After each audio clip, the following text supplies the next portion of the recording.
Olá, a nossa história de hoje, ela começa no distrito de Quitaiús, de Lavras da Mangabeira, lá no interior do Ceará. A escritora Rosa Firmo, chamada carinhosamente na infância por Lili, não cresceu entre os livros, mas a força de vontade fez ela conquistar um espaço na literatura. Hoje ela está escrevendo a sua autobiografia. E nela, histórias que se misturam com pequeninos riachos e com o sonho de ser uma professora que queria muito mais que ensinar. Ela queria aprender e é isso que ela vem fazendo até hoje. Rosa Firmo, seja muito bem-vinda. Conta pra gente, pega o microfone para que a gente possa escutar a sua voz também. Conta pra gente como foi que surgiu a história da literatura, da escrita, dos livros na sua vida. Eu nasci num sítio e na minha casa não existia livro, apenas uma Bíblia e alguns cordéis. E a própria natureza me inspirava, os jardins, os campos verdejantes, me dava assim uma sensação de harmonia.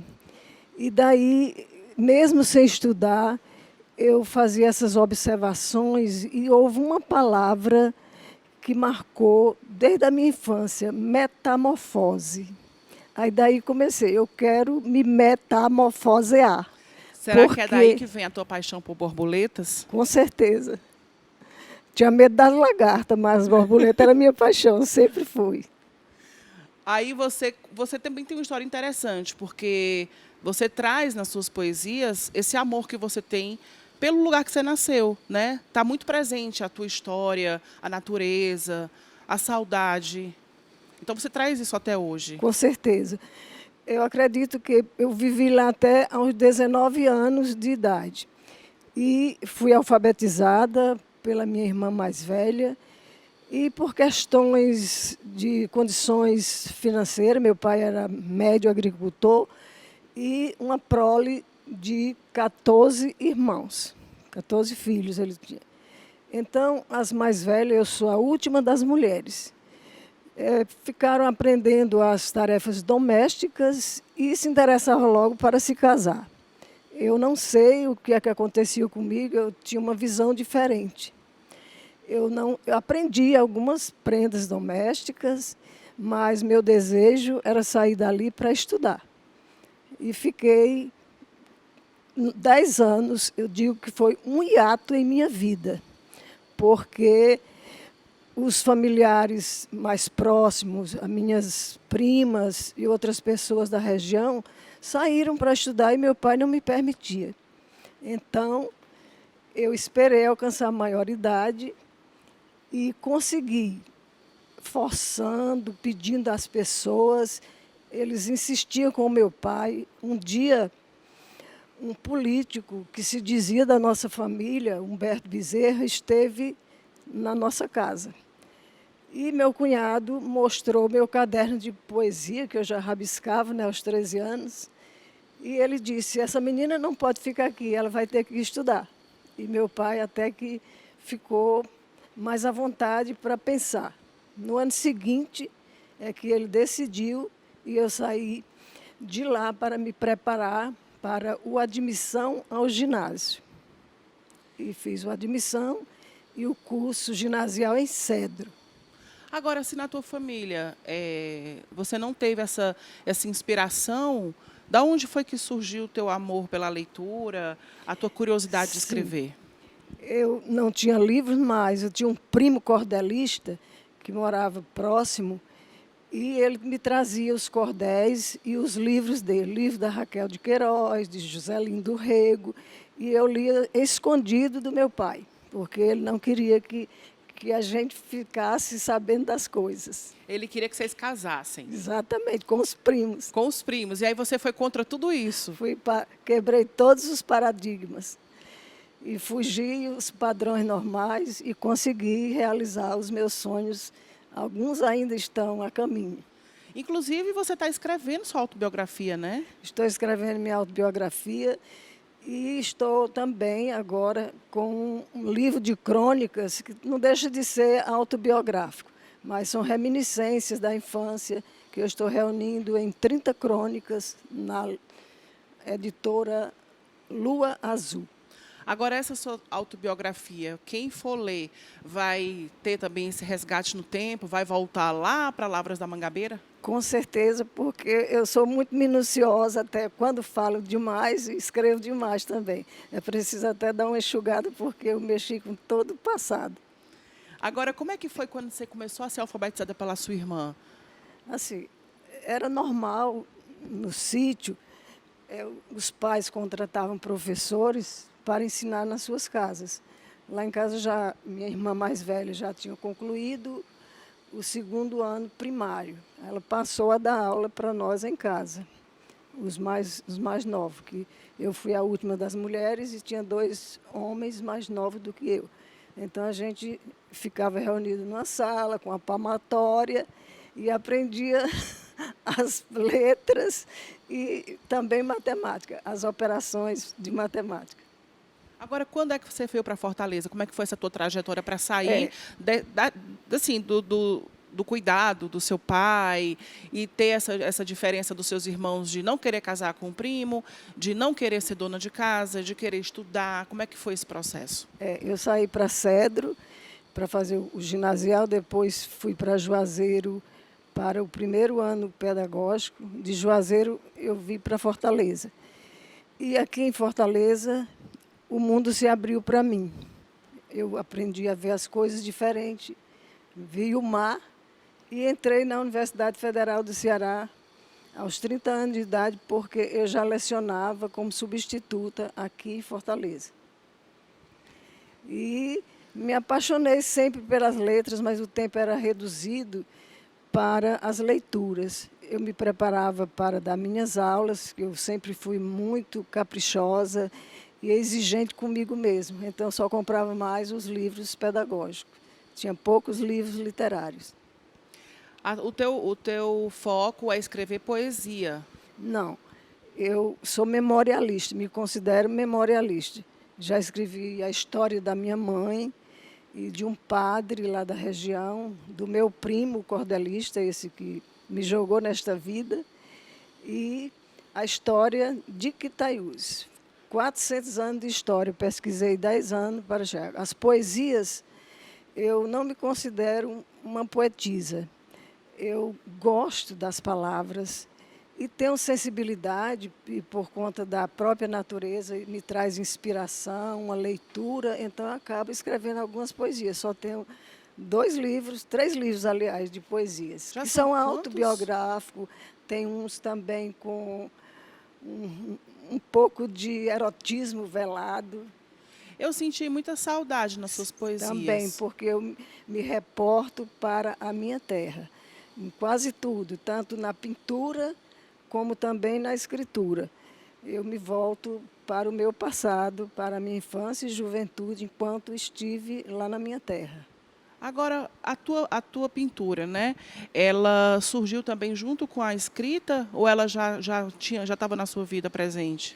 Eu sempre gostei de arte, de admirar. E na escola, como não existia computador na época, né, a gente fazia os trabalhos manuais, eu desenhava as capas dos trabalhos e até também das minhas colegas. E deixei por conta do próprio trabalho, que não havia muito tempo, e ao me aposentar, eu fui morar em Natal. E como eu já tinha esse interesse, eu peguei umas aulas de desenho com um professor autodidata. E quando voltei aqui para Fortaleza, me dediquei inteiramente. Comecei a pintar a óleo, pintei a casa onde eu nasci e algumas coisas de lá do sertão. E depois deixei, agora hoje eu faço apenas algumas pequenas quadrinhos em aquarela. Agora, Rosa, como foi que ficou a tua vida nessa pandemia? Porque vários meses de isolamento, né? De muita gente afastada e presa em casa. Como é que ficou a cabeça dessa escritora presa em casa? Bloqueou ou você conseguiu produzir?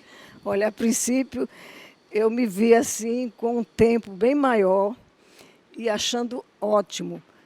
Passei a produzir constantemente, todos os dias, um dia na pintura, outro dia na literatura. Concluí um livro, escrevi algumas poesias com o tema da pandemia, que já está numa antologia que me pediram, e passei os 3 meses sem sentir nem saudade de sair, mas quando chegou para o 4º mês, aí a saudade dos saraus, dos encontros com os amigos lá fora, aí comecei a ficar triste, não posso ficar assim. Continuei a trabalhar e convivi, estou convivendo muito bem. Mas quando você falou que escreveu sobre a pandemia, foi no sentido da solidão, nessa saudade que bateu? Primeiro, eu lia e assistia os jornais, então eu escrevi um poema falando dessa questão, achando que nós estamos vivendo o apocalipse, ou a coisa que veio também até proposital pelos chineses, não sei, não tem prova disso. Então eu escrevi esse poema falando disso, mas de solidão exatamente não. Eu coloquei mais no sentido de mostrar como é que convivia com essa situação inédita no nosso mundo atual. Agora você falou também que você tinha só esse primo, que era Cordelista, né? Que foi quem te ajudou e te inspirou para você ser o que você é hoje. E hoje, tantos anos depois, alguém na tua família se inspirou em você e é escritora ou está pensando? Eu não digo inspirando, mas eu tenho um primo padre que ele também está escrevendo, mas não é inspirado de mim. Ele tem a própria autonomia dele, ele escreveu a história lá da família dele e coisas da região, porque ele é ligado à teologia da libertação e fazia um trabalho voltado para o social. E ele escreveu esse trabalho que ele realizou lá em Quitaiús. E por falar em Quitaiús, o que a gente não sabe desse lugar que está nessa história que você contou, que você pode adiantar para quem ainda não leu o seu livro? Que lugar é esse? Quitaiús é um lugarzinho mágico, no pé da Serra do Cariri. É na região do Cariri. É no distrito de Lavra. Eu até digo que não sou de Lavra. Eu digo assim, eu nasci nos arredores do Império Lavrense, mas tenho orgulho de ser quitaiuense, porque é um distrito rico em vegetação, os riachos, e atualmente nós temos um açude, que foi a barragem construída pelo Tasso Gereissati, que abastece Lavras e os distritos vizinhos, e até Icó, quando um período de seca maior, essas águas do Rosário chegam até lá. E eu até escrevi um poema sobre estas águas do Rosário. Sabe decorado? Não. Ah. Esse eu tenho outros de memória, mas ele não. Pois tá então aqui. diz um para que a Não gente... quer que eu leia aqui? De ler. Que aí é uma forma também das pessoas conhecerem o seu trabalho. Canção das Águas do Rosário. Minha terra tem pequeninos riachos, banhados de beleza, compuscada sobre um véu do sofrimento do seu povo com as secas, guarda na barragem mágoas represadas das lágrimas cristalinas caídas do céu. Meu riacho tem águas barrentas e rumorosas, que correm num permanecer marulhar, envolvendo com seu manto de esperança lágrimas de saudade que seguem para o mar. Louvo as águas que descem da Serra do Rosário, que no passado distante foi minha estância, revestida de brancas correntes no seu leito, represando-se no poço da pedra da infância.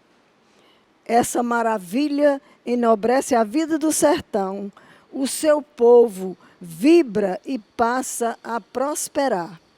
Lamento com o peito carregado de mágoas, porque estas águas desembocam no mar. Que lindo! É como que você, assim, a sensação que dá é que você está lá olhando e contemplando esse lugar. E aí leva a gente para esse lugar. Deve ser muito bonito. Com certeza, é um lugar pequeno, pobre, mas tem sua beleza natural que eu admiro. Tem Rosa, umas serras também. Serras, é um tempo, É um frio lá? serrote. No mês de julho, pela manhã, é bem fresquinho. friozinho. Agora, fala para a gente também um pouquinho do teu trabalho social. Sim, desde criança, praticamente, a minha mãe era muito religiosa, meu pai, inclusive, e lá no distrito existia uma capela que se transformou em paróquia e eu sempre fui muito envolvida com essa questão. Ao vir morar em Cedro, eu também entrei num trabalho de pastoral da Juventude Franciscana. E quando vim para Fortaleza, entrei na comunidade CJC, que era fundada pelo Padre Genário, que era no Nordeste inteiro, havia congresso, e eu participei fazendo um trabalho na favela do Lagamar. E fui convidada em seguida para participar de um outro trabalho das Doroteias, no Lagamar, dentro das comunidades de base, e lá desenvolvi também um trabalho com jovens nessa favela. E no bairro de Fátima, quando morei, desenvolvi um trabalho com pessoas da terceira idade, com senhoras, com oficinas de arte, leitura, horas da palavra, hora da encenação, do evangelho, porque quando eu entrei lá eu só via as senhoras rezando e cochilando, e eu tentei mudar o processo, não gostaram muito, mas elas admitiam que fosse assim, se sentiu muito bem. Eu fazia algumas estratégias de relaxamento, umas tinham depressão, e elas se sentiam muito bem e me agradeciam com esse trabalho. Hoje eu estou fazendo um trabalho de pastoral familiar somente. E aí, esse teu trabalho com essas pessoas é ligado à leitura? Como é que Também, funciona? eu levava livros, copiava os textos de poesia, e elas iam ao microfone, faziam as leituras que sabiam ler, e eram muito bem aceitas. Dá para sentir a carência dessas pessoas em relação a esse universo? Com certeza. Elas mesmas vinham me confessar que disse, olha, antes eu me sentia depressiva, hoje eu não sei mais o que é isso, depois que comecei a fazer esse trabalho aqui, de leitura, de declamação, tinha uma hora do canto, inclusive a leitura, eu mandava elas levarem para casa, os textos que eu copiava, para elas fazerem as leituras também em casa. Nesse mundo que a gente está tão digital, né, e digitalizado, como é que você, como escritora de um livro, como é que você sente hoje essa realidade para os jovens, né? Você sente que ainda estão com aquela... Porque hoje também tem aquela história de ler livro de forma virtual, né? De ler num tablet e tudo. Inclusive eu comprei o Kindle também, Você comprou? há algum tempo já. Mas você consegue ler nele? Consigo muito bem. Eu acompanho as redes sociais, eu sou muito ligada à informática. Só que eu não gosto de nada codificado. Mensagem no WhatsApp só com codificação não me agrada. E eu já coloco assim, ó, se quiser mandar para mim, mande palavras que vêm do coração. Eu até escrevi uma crônica sobre isso. Eu acho que não vou mudar ninguém, mas eu continuo insistindo em dizer e falar e pedir para que as pessoas se abracem, coloquem suas palavras que vêm do coração, esqueçam os códigos. Somente uma figurinha, para mim, não significa muito, não. Tem sim o seu significado. E quem sou eu para mudar isso, né? Mas nada como Mas a eu escrita, tenho, né? nada como a escrita, né, não funciona para mim. E eu tenho que aceitar, infelizmente. Aí, como é que você sente hoje o retorno das pessoas em relação ao livro físico? A procura de pegar o livro, folhear o livro, sentir o cheiro do livro, coisa que nenhuma coisa tecnológica vai conseguir. Eu acho que ainda está muito presente. Eu acompanho através de um grupo de colegas da Associação dos Escritores Cearenses, elas divulgam esses trabalhos e há muita procura. Inclusive, uma jovem escritora, Vanessa Passo, ela vendeu 1000 livros agora na pandemia, tudo virtualmente. Inclusive, eu comprei. Inclusive, se você quiser conhecer um pouco mais do trabalho da Rosa Firmo, aqui no acervo do Centro Cultural Banco do Nordeste, ela trouxe 2 livros para deixar para vocês, para que vocês tenham acesso, porque como vocês estão vendo, esse cenário todo aqui, vocês podem ler esses livros aqui no Centro Cultural. E você trouxe quais livros para que as pessoas possam conhecer? Eu trouxe a história da minha mãe, porque a maioria dos meus livros estão esgotados, porque eu sempre faço uma edição, uma tiragem pequena. E esse da minha mãe foi uma tiragem maior, foi o primeiro. e trouxe também o do poeta Chiquinho de Domingo, e está aqui na biblioteca, porque também foi uma tiragem maior que eu fiz, porque eu distribuí nas escolas. Inclusive, não só esse livro do Chiquinho, como a história de Quitaiús, eu tive o cuidado de distribuir em todas as escolas do município de Lavra. Eu pedi primeiro ao prefeito e um sobrinho político para custear isso. Eles não me deram nem resposta. Então, eu paguei as prestações e coloquei este livro em todas as escolas do município de Lavra. E agora eu também queria que você me dissesse quais são os seus planos depois que você terminar essa autobiografia, né? O que as pessoas vão esperar de você? Já tem coisa na sua cabeça, pensando no qual será a próxima publicação? Eu quero continuar com as aquarelas e escrevendo, porque antes eu não tinha essa pretensão, mas me apaixonei e não escrevi nenhuma ficção até agora. E tenho ainda esse pensamento. Não sei, alguns contos eu posso escrever ainda depois de outro livro que eu estou preparando, que é uma oferenda aos amigos, porque cada livro ou trabalho meu, os colegas me enviam apreciações, e eu também faço apreciações de alguns livros, e já escrevi algumas orelhas, e então eu estou com esse livro já engatilhado para escrever uma oferenda aos amigos. Então, previsão de parar nem tem, né? Não, de maneira nenhuma. Acho que se eu parar com as minhas atividades, eu não sou mais ninguém. Agora, sim, todo mundo tem a história da sua mãe, por exemplo, como uma história que para você poderia estar num livro, mas a sua mãe, a história dela está de fato num livro. Que momento que você pode pincelar aí para quem está assistindo a gente de uma curiosidade, de uma coisa que você queria compartilhar com as pessoas sobre a sua mãe? Sim, eu admiro ainda hoje mesmo, depois de 28 anos da morte dela, porque era uma guerreira, uma mulher que eu coloquei o título do livro Nobreza de uma Mulher Sertaneja. Por quê? Ela era humilde, simples, mas era nobre nas suas atitudes. Na igreja, ela se destacava porque ela fazia parte da associação, do apostolado, e ela se destacava na igreja com isso. Ela lia a Bíblia, ela tinha muitas histórias do Monteiro Lobato, não sei como ela conseguiu para contar para a gente na infância, e também os provérbios. O que me chamou mais atenção na minha mãe é a história dos provérbios, que ela falava muitos provérbios, e eu fui anotando, daí foi que surgiu o livro dela. E também por ela ser uma curandeira.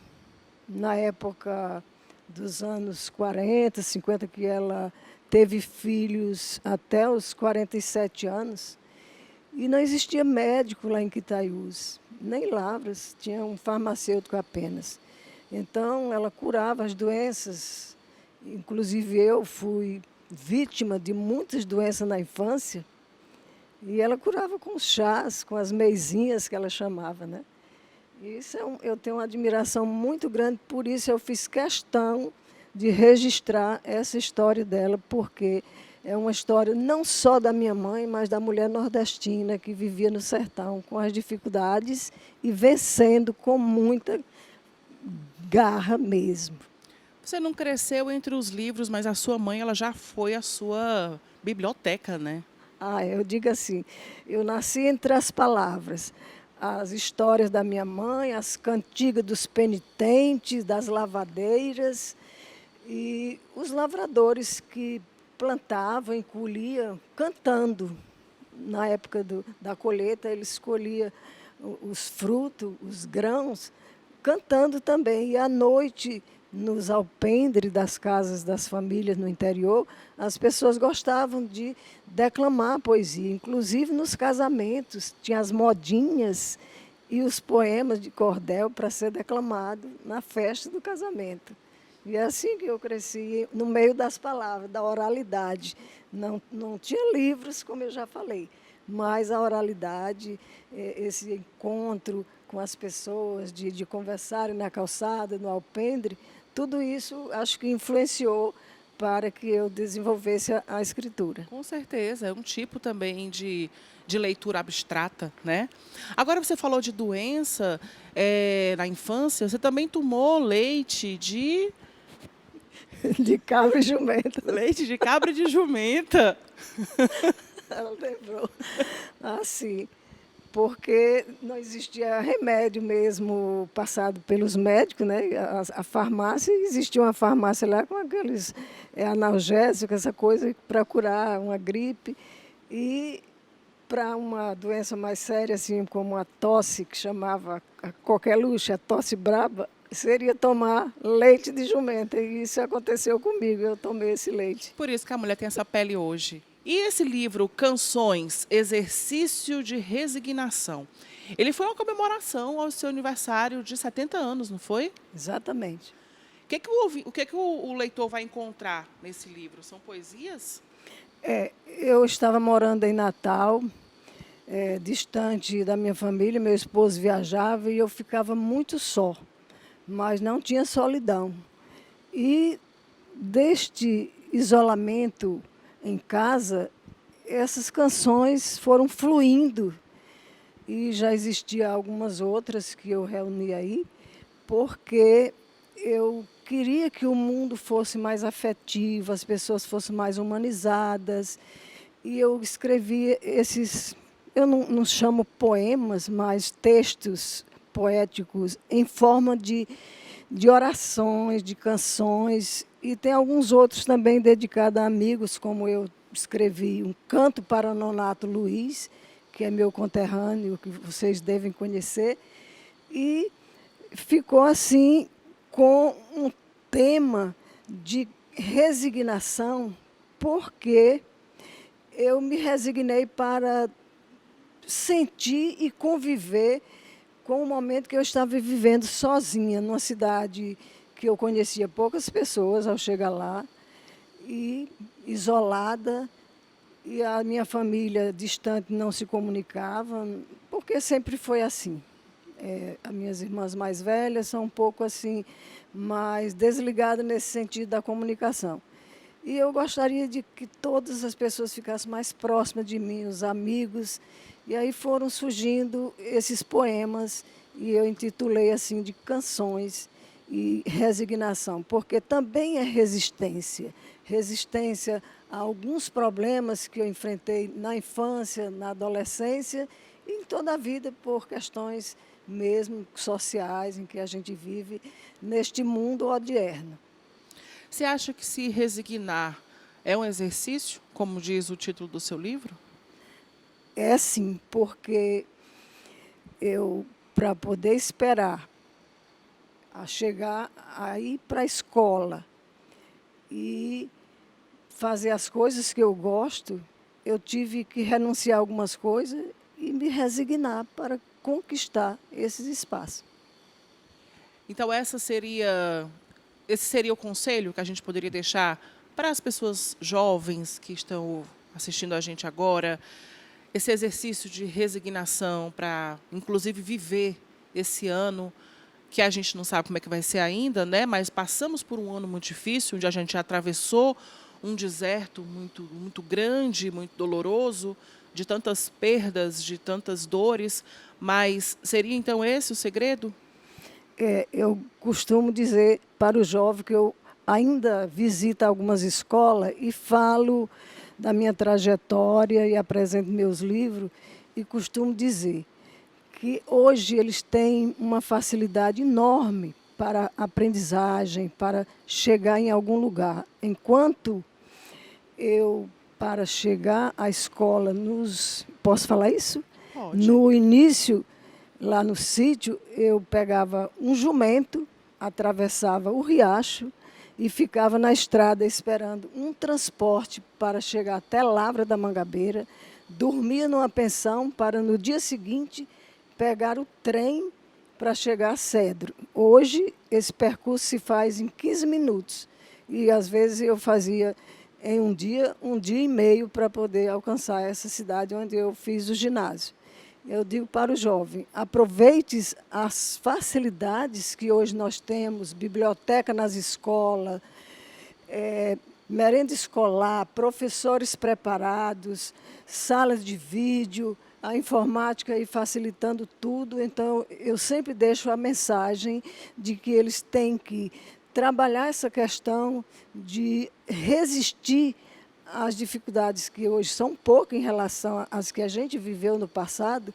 Eles têm toda uma oportunidade para vencer, para chegar a um patamar bem alto, porque eu consegui, outras pessoas podem conseguir muito melhor.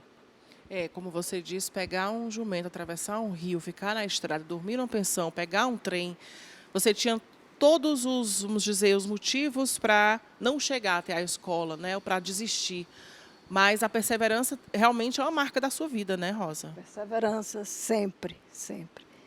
Hoje mesmo, diante de uma situação que eu acompanho, uma irmã com problema de saúde, e para conciliar, eu tenho que resistir, tenho que sonhar e acreditar que vou vencer.